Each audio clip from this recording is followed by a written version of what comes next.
Assalamualaikum warahmatullahi wabarakatuh. Perkenalkan, nama saya Almeida Cecilia Rohimin dari Prodi Manajemen dengan NIM 0866444431. Pertama-tama, marilah kita panjatkan puji dan syukur kehadirat Tuhan Yang Maha Esa.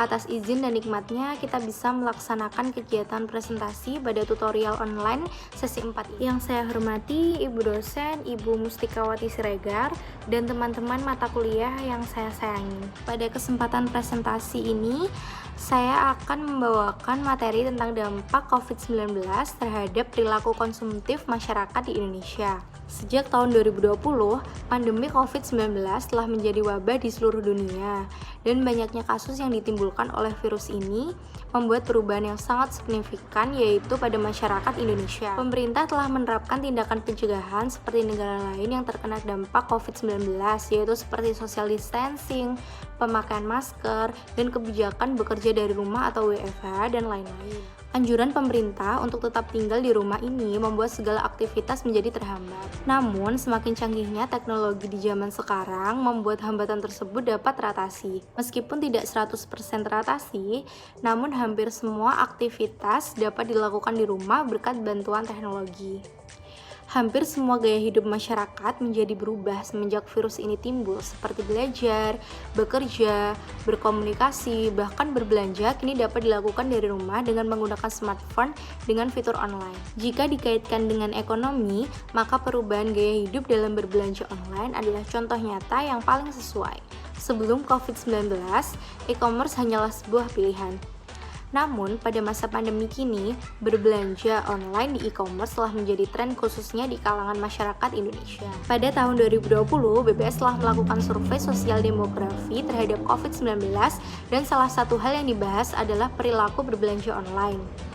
Hasilnya, 9 dari 10 responden berbelanja online dan pola berbelanja masyarakat berubah selama pandemi COVID-19. Sebanyak 31% responden mengalami peningkatan dalam berbelanja online mereka, sedangkan hanya 28% dari mereka yang mengalami penurunan.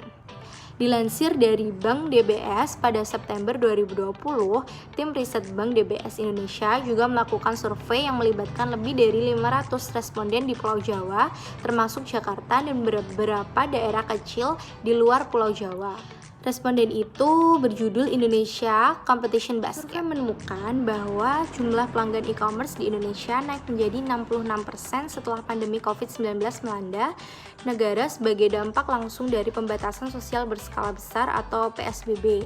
Setelah itu, sejak tahun 2019, 90% pengguna internet di Indonesia telah melakukan pembelian melalui platform e-commerce, menjadikan Indonesia sebagai negara tingkat penggunaan e-commerce tertinggi di Asia Tenggara. Survei tersebut juga mengungkapkan bahwa berbelanja online meningkat sekitar 14%, sementara berbelanja konvensional turun secara signifikan sebesar 24% sejak pandemi. Sebelum pandemi, 72% responden memilih berbelanja konvensional daripada berbelanja online.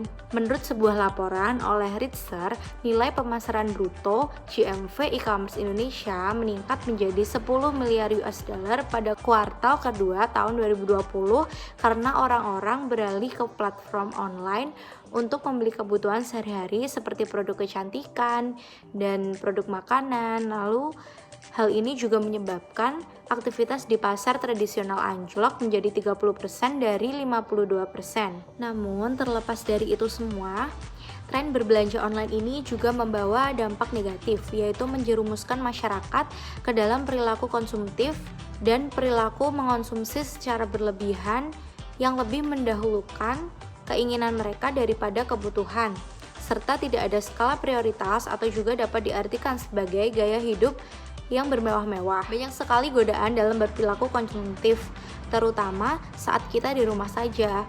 Karena saat kita di rumah, kita memiliki banyak sekali waktu untuk membuka sosial media dan situs belanja online, yang membuat kita semakin tertarik serta muncul keinginan membeli berbagai produk yang ditawarkan.